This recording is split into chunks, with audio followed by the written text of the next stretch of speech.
Hello, this is Mish from Downtime Distractions with a first look review of Brigador.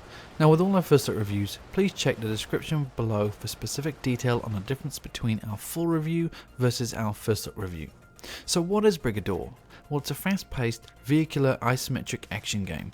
It's single player only, and you use mechs and tanks to fight your way through 21 missions, as well as a free play mode so you can customize your vehicle with different weapons.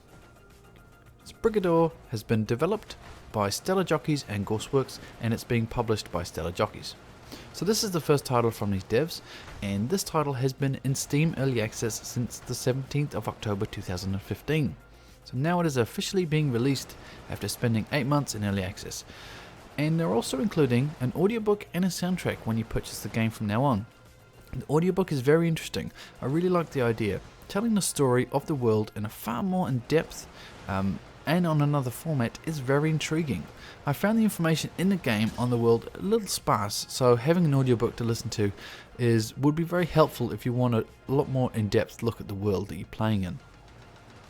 So this is coming out onto Steam on the 2nd of June, so tomorrow. So this is coming at a price of $29.99 US, but remember that does include the audiobook and the original soundtrack. Interesting thing as well, I always find it interesting, is they've actually made their own engine for this title. So instead of reusing another engine and just adding their own assets into it, they've actually made it from scratch. Always very impressive when developers do that. So the story behind this game. So the great leader is now dead. So you must liberate Solo Nobre.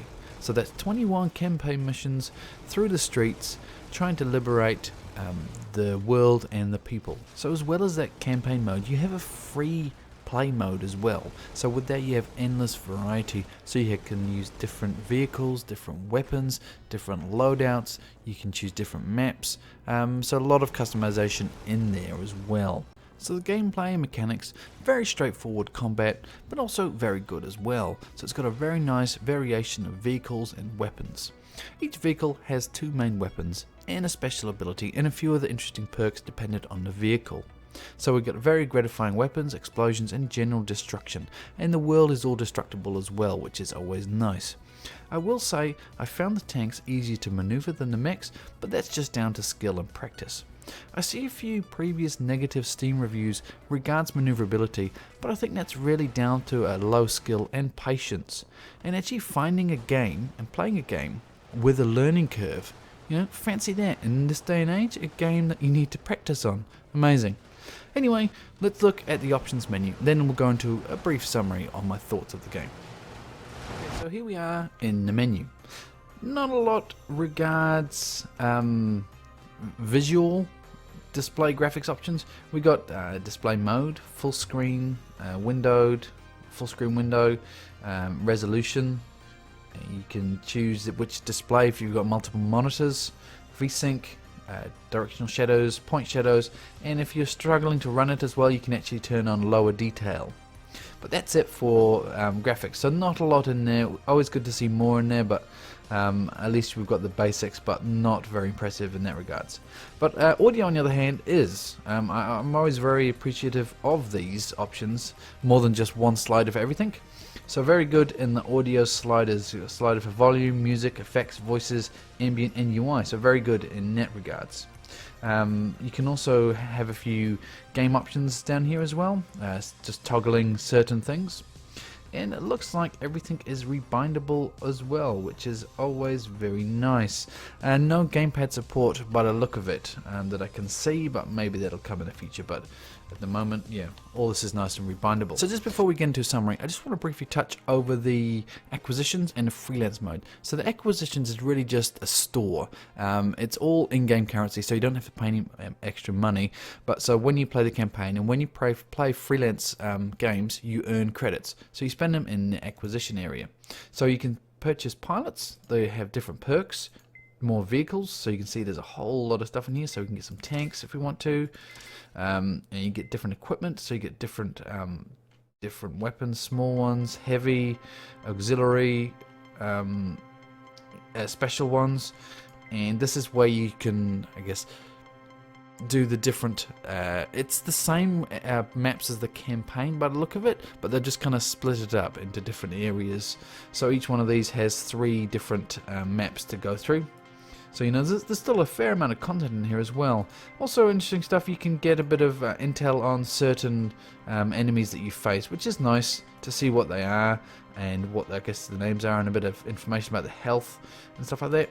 And you can also learn more about the lore of the game, which is also very nice. But you do have the audiobook now as well, so add that on top of this. So there's a lot of content for you to soak up here. So after you've made your purchases, you jump back into the freelance area and choose the vehicle you want to use.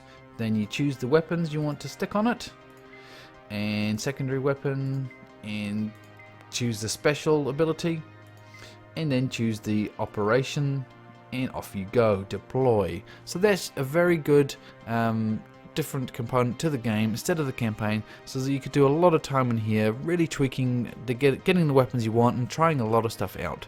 So very nice addition to the game in here. So let's start with a summary here. So graphically, impressive detail in the game, but sometimes it's a bit overwhelming visually with too much on the screen, but that's easily remedied just by destroying it all. So it's got that 80s neon flair with a very stylized look. Admittedly, it's quite low quality, but still it's a good looking game, strangely enough. They've just got a good design and an art style which amalgamates very nicely.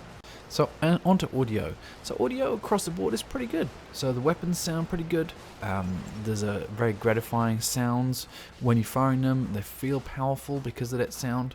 Same as the enemies. So you fear the enemy weapon as well because of the sound, and also the damage that they do. Obviously, it's got a good soundtrack, a very 80s synth soundtrack, which suits the whole game. So audio is pretty good.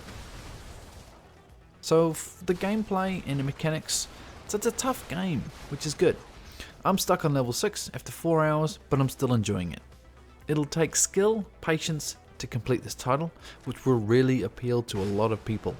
At one point I thought, let's just try it. I'll just charge in, see if I can get the objectives, and blast my way in, blast my way out. But that thought was quickly extinguished as I got decimated. So a very difficult game with skill, patience, and expect many deaths, but a lot of fun. So the replayability comes from after completing the campaign. If you get past that point, you've got that free play mode, so you can customize your vehicles as I showed you. So a fair amount of content, but I think it's just a bit expensive. I'd like to see an option to purchase without the soundtrack and the audiobook for a cheaper price, as these things might not interest all people. So a smidge on the expensive side in my opinion, but nevertheless an intriguing game, fun game with that high skill level. So I hope this has been informative for you guys. I hope I've given you enough information to purchase this game or not. So this has been Mesh from Downtime Distractions, looking at this new game coming out onto Steam, Brigador. And if you liked the video, thumbs it up. If you didn't, obviously thumb it down. Feedback is always appreciated, as long as it's constructive. And subscribe, as it really helps us out going forward. And I'll see you next time.